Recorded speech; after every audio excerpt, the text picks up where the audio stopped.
Welcome to ચેતુસ kitchen. આજે આપણે tasty એવી ટમેટાની ખાટી મીઠી ચટણી બનાવવાના છે। તો ટમેટા આપણે અહીંયા દેશી લીધા છે અને ખાંડ લેશું એટલે ખાટી અને મીઠી ચટણી એવી ટેસ્ટી બનશે કે શાકની પણ જરૂર નહીં પડે એવી મસ્ત ચટણી બનશે।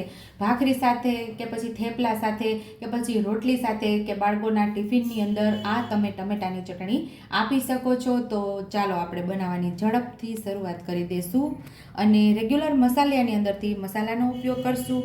અને અહીંયા આપણે 3 ટમેટા લીધા છે તો એની સામે આપણે 3.5 ચમચી જેટલી ખાંડ લીધેલી છે। એક નાની વાટકી છે, આટલી નાની વાટકી ભરીને આપણે ખાંડ લીધેલી છે એટલે 3.5 ચમચી આની અંદર સમાણી છે ખાંડ, એટલે 3.5 ચમચી આપણે ખાંડ લીધેલી છે। મીઠું, બાકી રેગ્યુલર મસાલાની અંદરથી મસાલો અને તેલ, તો સુપર ટેસ્ટી એવી ખાટી મીઠી આપણી ચટણી તૈયાર થઈ જશે। ટમેટાને 2 ભાગ કરી લઈશું। ટમેટાને આપણે પહેલાંથી ધોઈ લીધા છે તો હવે ટમેટાને ખમણીમાં ખમણી લેવાના છે।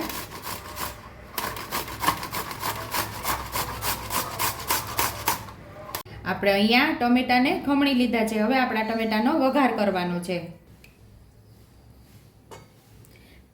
અહીંયા આપણે 3 ચમચી જેટલું તેલ ઉમેર્યું છે। તેલને આપણે સરસ ગરમ થવા દેવાનું છે। તો અહીંયા આપણું તેલ સરસ ગરમ થઈ ગયું છે તો અડધી ચમચી જેટલું આપણે જીરું ઉમેરશું।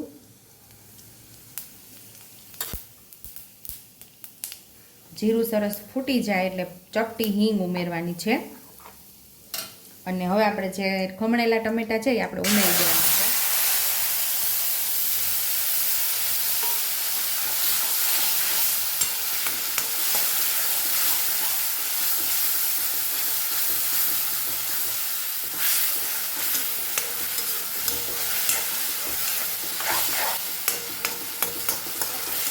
આ ટમેટાનું પાણી બળે ત્યાં સુધી આપણે એને સાતળવાના છે।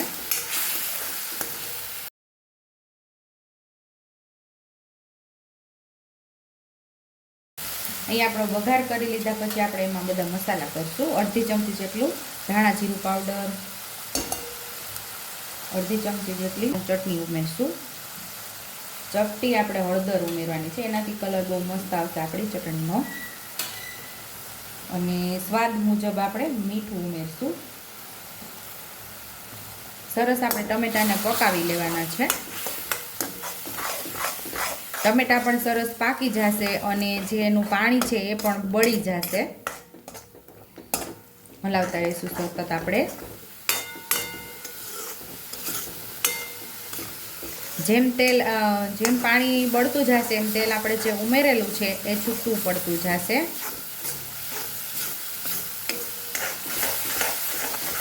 અહીંયા જો સાઈડ ઉપર તેલ સરસ છૂટું પડવા લાગ્યું છે તો આપણે જે ખાંડ લીધેલી એ ઉમેરી દઈશું। એનું પણ પાણી થશે ને એ પણ બળવા દેવાનું છે। એકદમ સરસ ક્રીમી થઈ જાય ત્યાં સુધી આપણે એને સાતળવાની છે ટમેટાને। એટલે આ ચટણી આપણે સાતળતું છે। જો અહીંયા પાણી થવા લાગ્યું છે ખાંડનું, તો એ પણ પાણી બળી જાય ને એકદમ ક્રીમી આપણી ચટણી થાય ને ત્યાં સુધી આપણે આને પકાવવાની છે। જેમ જેમ આપણી ચટણી પાકતી જશે તેમ તેમ એનો કલર મસ્ત એવો લાલ ચટકી જેવો આવવા લાગશે, મસ્ત એવી તૈયાર થઈ જશે। જે ખાંડ ઉમેરેલી એકદમ સરસ મેલ્ટ થઈ ગઈ છે। હવે જે પાણી છે બળી જાય ત્યાં સુધી આપણે એને સાતળશું। અત્યારે હજી ખાંડના કણ દેખાય છે, બધું અહીંયા તમને નજીકથી બતાવું, ખાંડના કણ દેખાય છે એ બધા ઓગળી જાય ત્યાં સુધી આપણે આને પકાવવાની છે। ખાંડ બધી ઓગળી જવી જોઈએ, પાણી બધું બળી જવું જોઈએ। અહીંયા ગેસ આપણે સાવ મીડિયમ કરી અને ચટણીને પકાવીએ છીએ। હવે આપણે જોઈ લઈશું, આ મધ જેવું જો ચીકણું થઈ ગયું છે, ચાસણી કોઈ નથી થઈ, મધ જેવું આપણું ચીકણું ચીકણું થઈ ગયું છે આ। અને હવે હું તમને નજીકથી બતાવું તો અહીંયા ખાંડના કણ બધા ઓગળી ગયા છે। હવે માત્ર 1 જ મિનિટ આપણે આને પકાવવાની છે।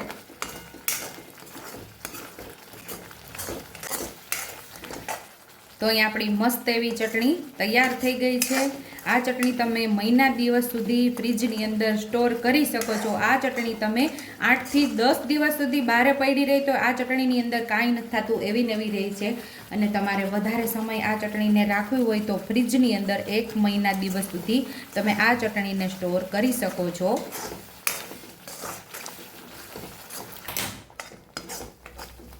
તો અહીંયા આપણી ચટણી રેડી થઈ ગઈ છે. તો હવે સર્વિંગ બાઉલમાં હવે આપણે સર્વ કરી લઈશું.